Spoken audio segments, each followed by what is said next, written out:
Johnny Harris is using a variety of scales for his maps, from the planetary scale down to the scale of separate islands. We've covered bigger scales in previous videos, and today I'll show you how to create this smaller scale Bermuda Triangle map. To create this animation, we need to find the assets first: the map, planes and battleship, and the ocean waves texture. To make our ocean resemble a real ocean, we need waves. What's important is that these waves have to be small, as if we look at them from high above. I found such an image on Unsplash. It's made by Rahul Chakraborty, but the image has one problem. It's this boat right here. But don't panic. Living in 2025, we have access to Photoshop and its tools. So drop the image into Photoshop, select the Spot Healing Brush tool, create a new blank layer and begin removing the objects that you don't need by drawing on them. Make sure this Sample All Layers checkmark is set here. Start by removing smaller objects with the help of a small brush. Then move to the larger ones. The bigger the object is, the bigger the brush you will need. Once you're satisfied with the result, press Ctrl-Alt-Shift-S or Command-Option-Shift-S to save the image. Next goes the map. To create a map, go to snazzymaps.com, open this preset, BP Event Map 1 by Kristen McCoy, select a part of the land that you like. In my case, it's Florida. Take a screenshot and save it.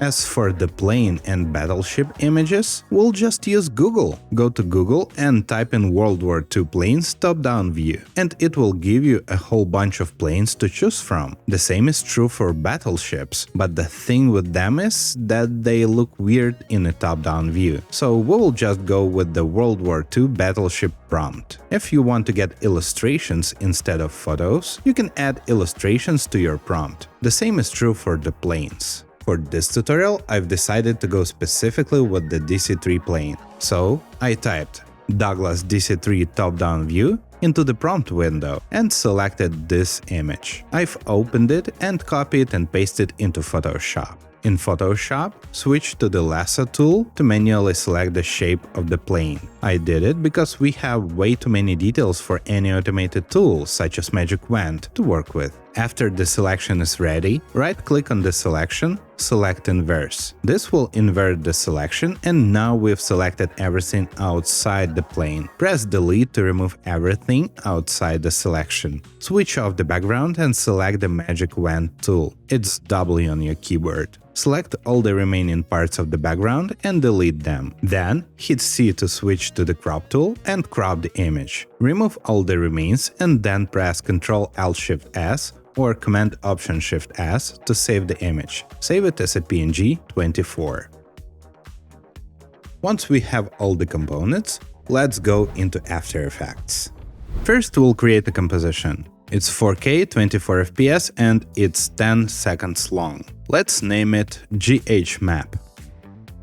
Then we need to create the background. Go to Layer, New, Solid. Name it BG for the background. And set the color to 007E8E. Hit OK. Next, we'll drop the plane ocean waves. Drop it right above the background. And now we need to tint it. So go to Effects and Presets and type in Tint. We are tinting the ocean waves background because we want to maintain the color of the background. And when this layer is black and white, it will not introduce its own color to the image. Set the blending mode to Overlay.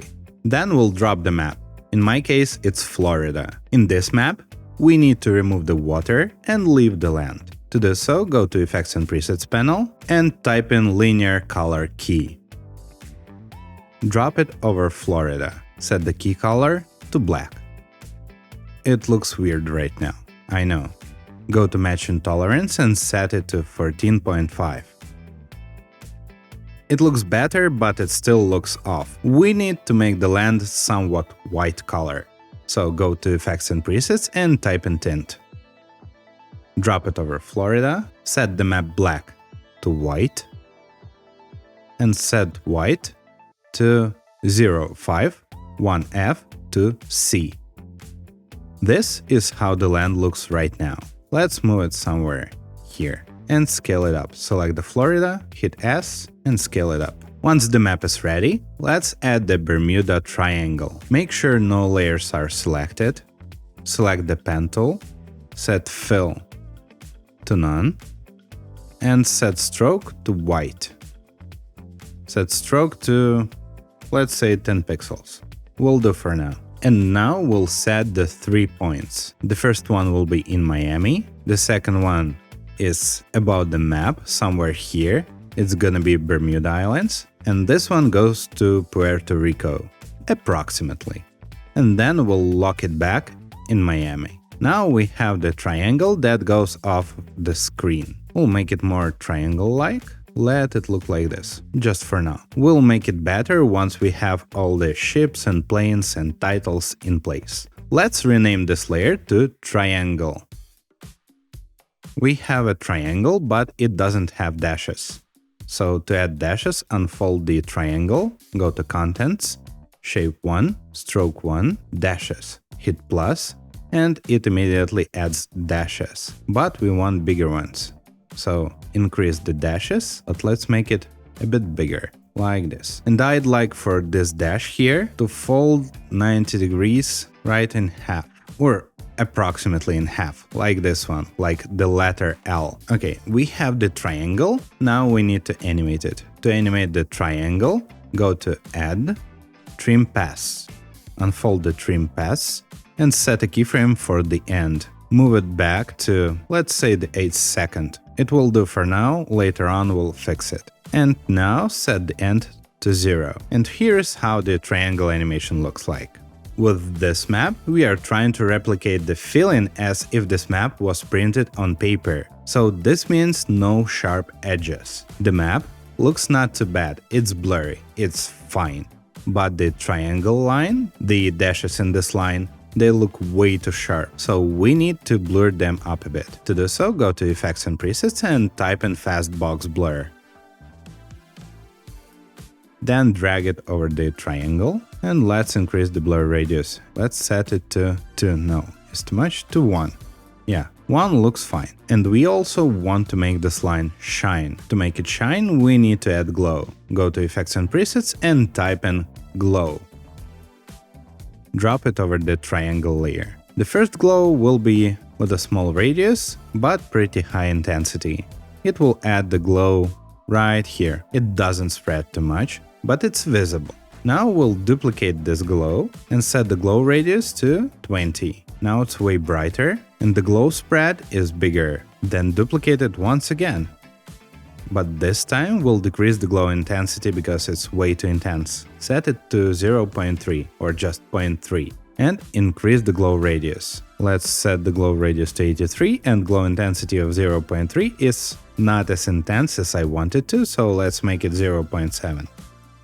Looks nice, but the core glow, meaning the glow 1 and 2, is way too intense, so let's make it less intense. Set the intensity for the first glow to 0.7, and for the second glow it will also be 0.7, or just 0.7. Yep, the glow 2 was the villain here. It was way too intense. So let's set its radius to 20 and decrease the glow 3 radius a bit, so that the glow looks a bit tighter.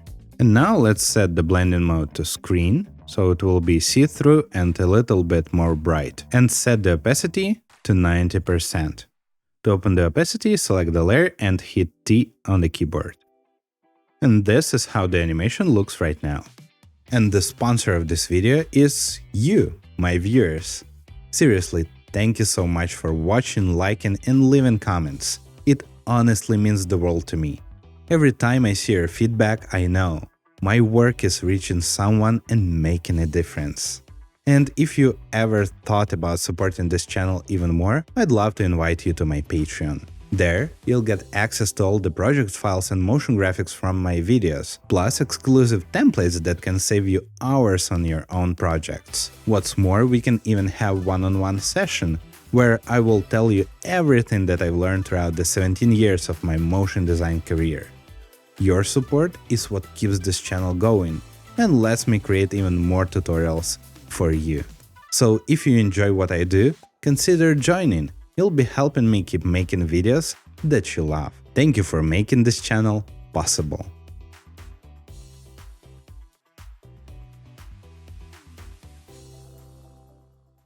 Next, we need to add the crash site and the crash site point. To do so, hit Q on the keyboard until you select the ellipse tool. Then, while holding Ctrl Alt and Shift or Command Option Shift, click and drag. This will create a perfect circle, and also make sure no layers are selected. And now go to Stroke Controls and switch it off. Go to Fill, set it to white. Let's name this layer Crash Site Circle. Then select this layer and reposition the anchor point to the center. At the moment, the anchor point is right here. You can reposition the anchor point easily with a single click of a single button with the help of my free script right here. I have the script on my Patreon page. You can download it for free at patreon.com/DennisJelin. Then let's make this point a little bit blurry. Go to the effects and presets and type in Fastbox Blur. Drop it over the circle, set the radius to 2. Let's place it somewhere here and decrease its scale. This size approximately. Now let's make the pop-up animation for this crash site circle. Go to the first second and click the stopwatch for the scale. Then go to 0 seconds and set the scale to 0. Now the circle will appear from 0 scale to 33. It will grow, but it's way too slow. Let's make it faster. Let's drag the keyframe right here and let's smooth out the animation. Right click, keyframe assistant, easy ease in. Go to graph editor and make the animation a little bit smoother. Drag the right handle to the left. Now it looks like this. Good. Next we'll create the title Crash Site. Select the text tool and drag it over the preview window area right here. Type in Crash Site. Increase the title size, place it here, reposition the anchor point to the center, set the color to white, also add Fastbox Blur. Set its value to 1. While the title layer is selected, go to Text and select the special Gothic one font. This one. We'll decrease the blur a bit. Select the Crash Site layer and set the blur radius to 0.5. Yeah, it looks better now. Now we need to animate the title too. Set the time indicator to 0 seconds on a timeline.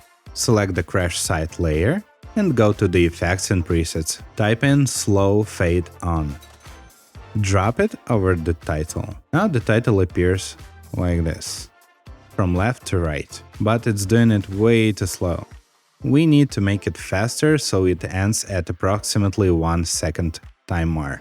Unfold the Crash Site title, unfold text, go to Animator 1, open it, and open the range selector. Drag the last keyframe to the left, to 1 second. Then close the Crash Site. Now it looks like this. Next, we'll add one more title, the main title, that says Bermuda Triangle. Select the text tool, drag it over here at the top, and type in Bermuda Triangle. Select the text and increase its size. Then go to Fonts and select the font Abril Fat Face. Increase the text box size a bit and decrease the title scale, like this. Drop it somewhere here. Reposition the anchor point to the center. We'll blur this title too. Go to Crash Site title, copy the Fastbox Blur by selecting it and hitting Ctrl-C.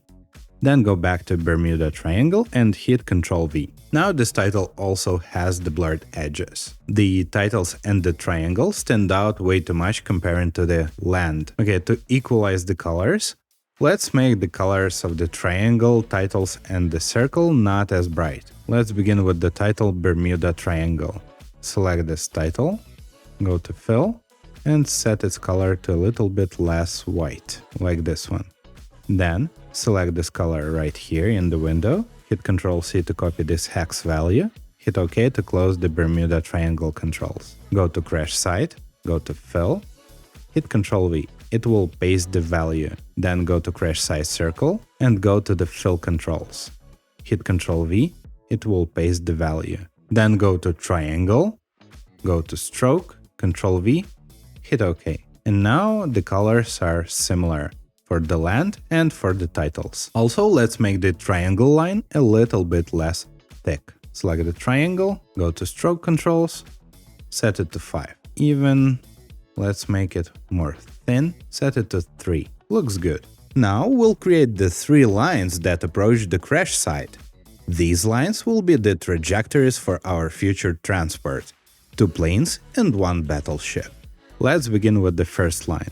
Select the pen tool, make sure no layers are selected, switch off the fill, set it to none, and stroke 3 pixels will do. Then let's draw a line starting somewhere here, let's say. Then it goes through here, click and drag to make the line smooth. But don't go over 90 degrees, because your plane will just automatically flip and it will look weird.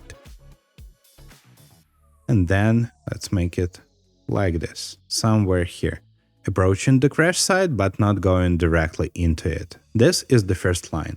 Let's name it DC3 line.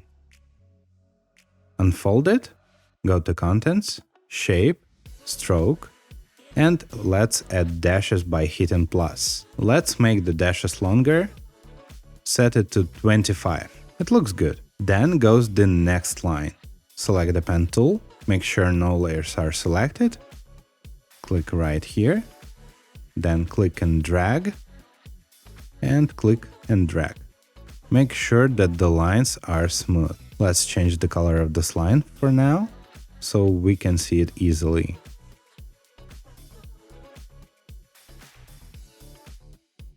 The line is getting closer to the crash site, but it's not intersecting it. Again, let's give a name for the line. This one will be P51D Mustang.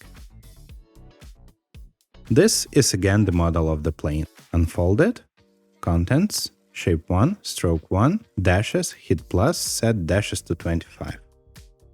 And the last line will be the line from the battleship. So let's start here, let's click and drag right here. The curve will be very minuscule and it ends somewhere here, but it still will be present. This will make the path look more believable. So this time, this path, we'll name it just Battleship Path. And for the Mustang, let's rename it to Mustang Path 2. And for the DC3, not line, let's make it Path. Okay, good. Unfold the Battleship Path, Contents, Shape 1, Stroke, Dashes, and set dashes to 25. Now we have the 3 lines, we need to animate them. Go to Add, this tiny button, Trim Paths. Unfold the Trim Paths, set the keyframe for the end, and go to 0 seconds, set end to 0. This way the path will propagate from right to left, from its beginning to its end. Let's make it longer, let's stretch it to 5 seconds. Then select the Trim Paths, hit Ctrl C, go to 0 seconds on the timeline, select both previous paths, and hit Ctrl V. Now we've pasted this trim path from the Battleship path layer to all the other layers. And the animation now looks like this. It's not in sync right now, but we will play around with this later. Now we need to place everything onto the map. Okay, so now it's time for the planes and the battleship. Select the planes and the battleship and drop them onto the timeline. Switch off the visibility for all the planes except for the Douglas DC-3. It's right here. And place it over the DC-3 path. We want this plane to follow this path. To do so, unfold the DC-3 path, go to Contents, Shape, Path 1, select the path, hit Ctrl C to copy it. Then go to 0 seconds on the timeline, close the DC path layer, select the Douglas DC-3 transparent layer, unfold it, transform, position, hit Ctrl V. And now this plane follows the position, but it's not oriented along the path, and it goes way too fast. But we can fix it too. Select the plane layer, right-click, transform, auto-orient. Set the orient along path. Hit OK. And now it orients along the path. Almost. Go to rotation, right here, and rotate it so that the plane looks like it goes along the path. Now the plane will follow the path.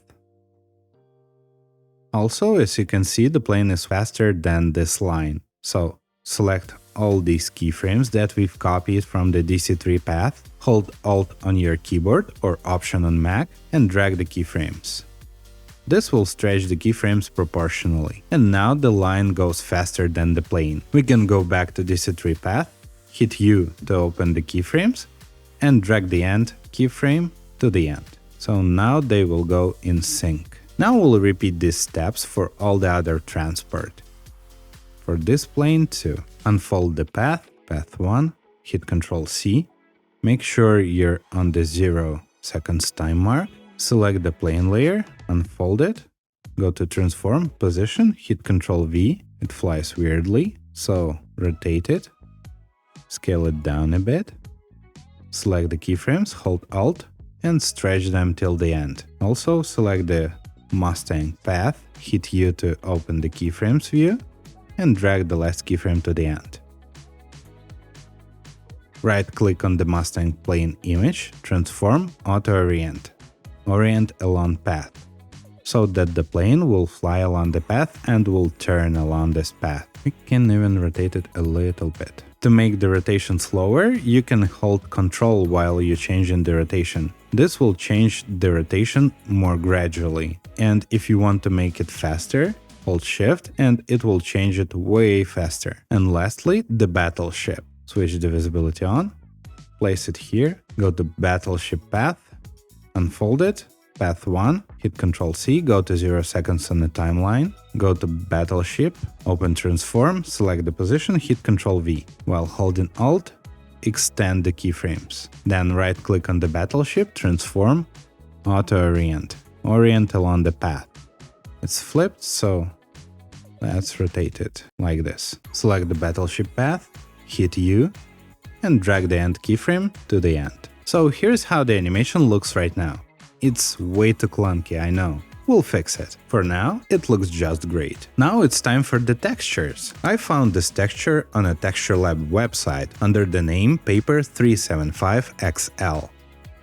Let's drop the Texture Labs paper and black and white papyrus textures. The Texture Labs paper has to be below the papyrus. Switch out the papyrus and scale down the Texture Labs paper, or press Ctrl-Alt-Shift-H or Command-Option-Shift-H to fit the comp width. Now we can see nothing because of this paper. Set the blending mode to overlay. And now everything is way too dark. Hit T to open the opacity and dial it down a bit. Then go to Effects and Presets and type in Tint. Drag it over the layer.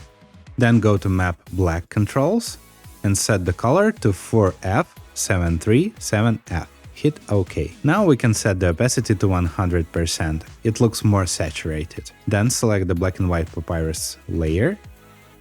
You can use absolutely any paper or papyrus texture instead of this one. I just have this one. Set the blending mode to overlay and decrease the opacity to 15 or maybe even 19. Lastly, let's create a vignette. You can create it with a single click of a button with the help of my free script that you can find on my Patreon page. Just make sure no layers are selected and hit Create a Vignette. Then just drop this line down. And this has already created the vignette. We can even squeeze it a bit.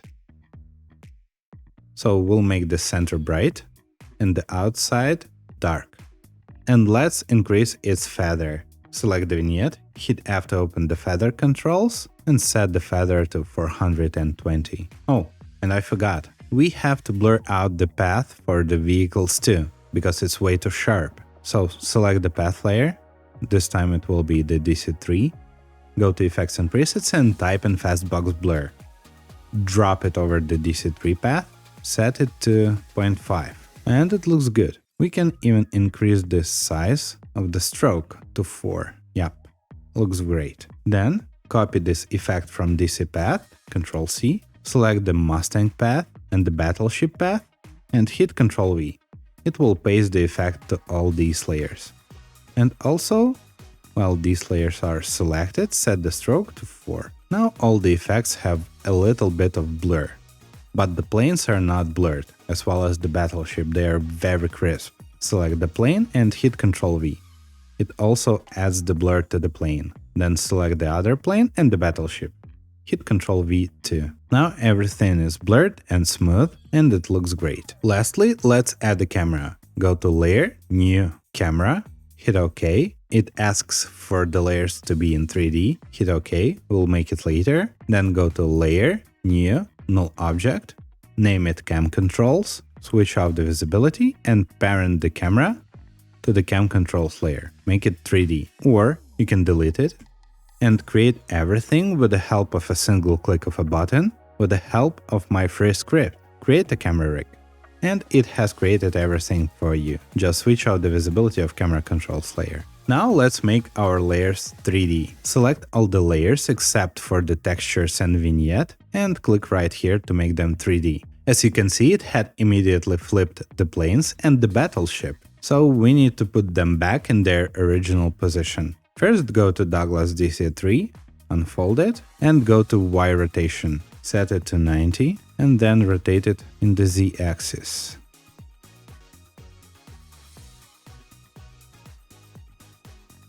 Okay, this plane is fixed. Then let's go to the Mustang.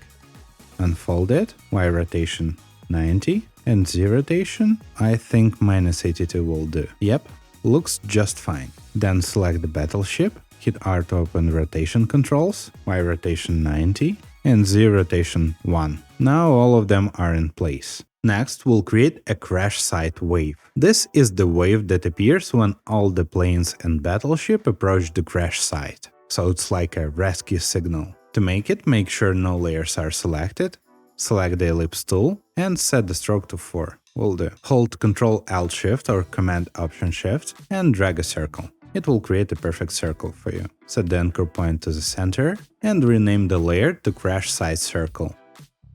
Place it over the crash site, somewhere here. This time the circle has to be white. Go to the 0 seconds on the timeline, hit S to open scale, set the stopwatch for scale, set the scale to 0. Then go to, let's say, the 7th second and increase the scale so that the circle leaves the area of a screen. It's 3331. We need the circle to grow really fast and eventually disappear. Drop this circle somewhere below the textures and make it 3D. This circle will be a map for our displacement map, so we need to blur it a bit, so that displacement looks like a wave rather than just a sharp edge. So go to the effects and presets and type in Fastbox Blur. Drop it over the circle layer, set the iterations to 10. Go to the beginning of the timeline, set a keyframe for blur radius and set it to 1.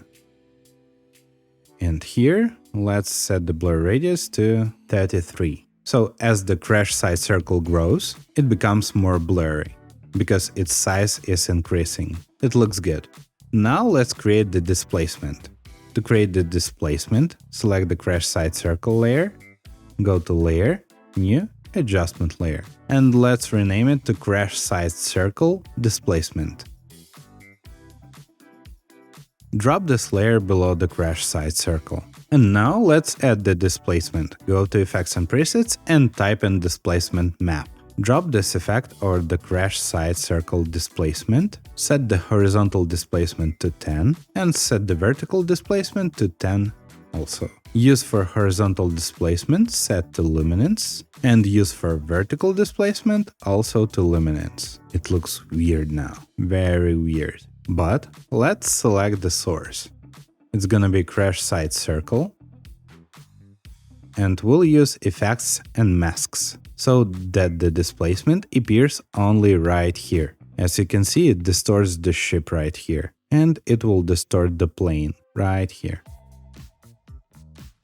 Okay, everything looks great. Now we need to animate the camera. Unfold the camera controls layer, open the transform options, set the X rotation to 16 and Y rotation to 4. Then go to the very beginning of the timeline and go down by increasing the position. Then go to the left and down the map. What we want right now is to be located on this plane.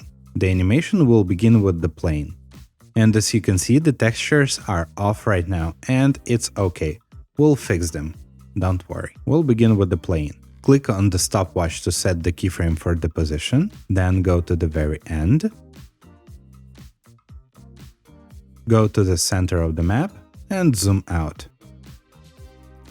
At the end, we want the crash site to be in the very center of an image. So go to Title Action Safe, turn it on, and place it on a crash site circle.